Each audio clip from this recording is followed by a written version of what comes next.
Bonjour, bienvenue dans le cours Les équations. Alors les équations, on en a déjà parlé pendant cette année. C'est une représentation de calcul avec quelque chose à l'intérieur du calcul qu'on ne connaît pas. Je recommence. C'est un calcul et à l'intérieur de ce calcul, il y a quelque chose que l'on ignore, il y a une donnée qui nous manque et donc en général, on la représente par x. Et dans ce calcul, en fait, il y a une égalité. À partir du moment où il y a une égalité, on parle d'équation. Alors bien souvent, on va utiliser des petites situations pour modéliser, c'est-à-dire transformer la situation en langue mathématique. Et vous allez voir que des fois, plusieurs situations différentes, en mathématiques, ça va s'écrire pareil.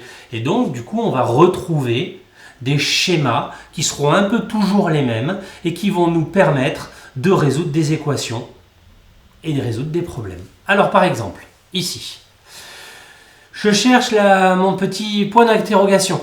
Donc, ce que je ne connais pas, c'est x, c'est mon point d'interrogation. J'en ai combien? J'en ai 5, c'est ça? 1, 2, 3, 4, 5, oui. Donc, 5 petits points d'interrogation, donc 5x, ça doit mesurer 17. Cette situation-là, pour trouver mon point d'interrogation, je l'ai modélisé avec ce calcul, avec cette équation, puisqu'on a un membre de gauche égale un membre de droite. Deuxième situation, ça plus ça plus ça plus ça plus ça, je ne sais pas combien ça fait. J'ai la valeur 17, je l'ai 5 fois, donc 5 fois 17, ça me donne ce que je cherche. Ce que je cherche, c'est 5 fois 17. J'ai donc une équation. Au total, j'ai 17. Là, j'ai 5 et là, je ne sais pas. Donc 5 plus, je ne sais pas, donc 5 plus x, ça doit faire 17.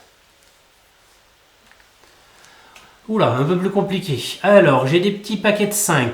5 plus 5 plus 5 plus 5 plus 5 plus 5 plus 5, et ça doit faire 17. J'en ai combien ici? J'en ai x, puisque je ne sais pas. Donc, 5x, ça doit faire 17. Tiens, 5x, ça doit faire 17. Cette situation-là, elle est modélisée de la même manière que celle-là. Là, c'est parti. Au total, j'ai 17. Là, j'ai 5. Donc, ça plus ça, ça doit me faire 17. 5 plus x, ça fait 17. Tiens, hop, j'ai la même modélisation qu'ici. Et puis, pour terminer, 17, il vient une fois, deux fois, trois fois, quatre fois, 5 fois. Donc 5 fois 17, ça me fait mon point d'interrogation. Donc x égale 5 fois 17. Vous voyez, des petites situations, mais en fait on a 6 situations. Et ces 6 situations, c'est pas facile à dire, ces 6 situations ne sont en fait que 3 situations différentes. Alors, on va quand même, le but c'est quand même de trouver la valeur x. Alors, bon, pour le premier, il suffit de faire l'opération, ça fait 85. Voilà, c'est terminé. Pour le deuxième, je sais, vous avez déjà tous trouvé. Oui, c'est 12. Mais nous, on va essayer de le résoudre correctement.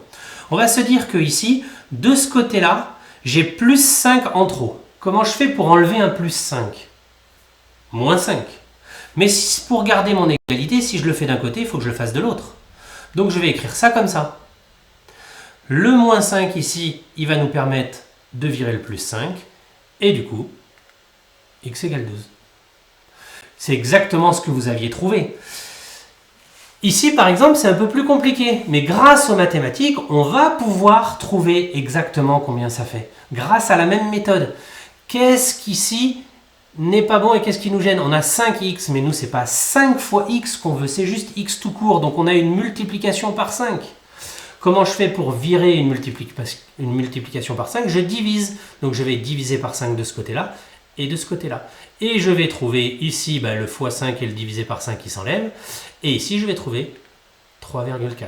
Je pense que le 12, vous le trouviez tout seul, il n'y a pas de problème. Le 3,4, déjà un peu moins. C'est pourtant la même technique. On va enlever les calculs qui nous empêchent de trouver la solution. Si j'ai un plus 5, je ferai moins 5. Si j'ai un moins 7, je ferai plus 7. Si j'ai un divisé par 5, eh ben, je ferai un x 5. Si j'ai un x 8, eh ben, je ferai un divisé par 8. Il va falloir casser notre calcul pour trouver notre inconnu.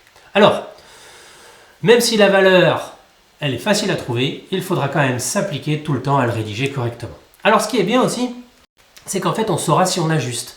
Parce que mon 5x plus, mon 5 plus x égale 17, en fait, je le remplace par la valeur que j'ai trouvée ici. Ben 5 plus 12, ça fait bien 17. Pareil pour celui-là. 5x égale 17, ben si je fais 5 fois 3,4, j'ai juste remplacé le x par ce que j'avais trouvé ici. Ben ça fait bien 17. Donc du coup, ce qui est vachement pratique, c'est qu'on pourra vérifier si le résultat il est bon ou pas. Voilà pour cette petite introduction sur les équations. Ne vous inquiétez pas, on va en faire en classe, on va modéliser, on va faire tout ça. Mais ce qui est important de retenir sur cette leçon, c'est que on résout comme si c'était des opérations à trous en fait. Parce qu'avec les petits points d'interrogation au début, en fait, vous aviez une opération à trous. On va comprendre cette histoire d'équation, donc on remplace notre petit trou en fait par un x et on va essayer de savoir combien il vaut. Et puis, on va modéliser des situations réelles. Alors là, ici, c'était des petits schémas, mais vous verrez que ce seront sans doute en classe des petits problèmes sur lesquels il y a quelque chose qu'on ne connaîtra pas, on remplacera par x, ça nous donnera un calcul, etc., etc. Voilà ce que je pouvais dire moi aujourd'hui sur les équations. Je vous souhaite bon courage et je vous dis à bientôt.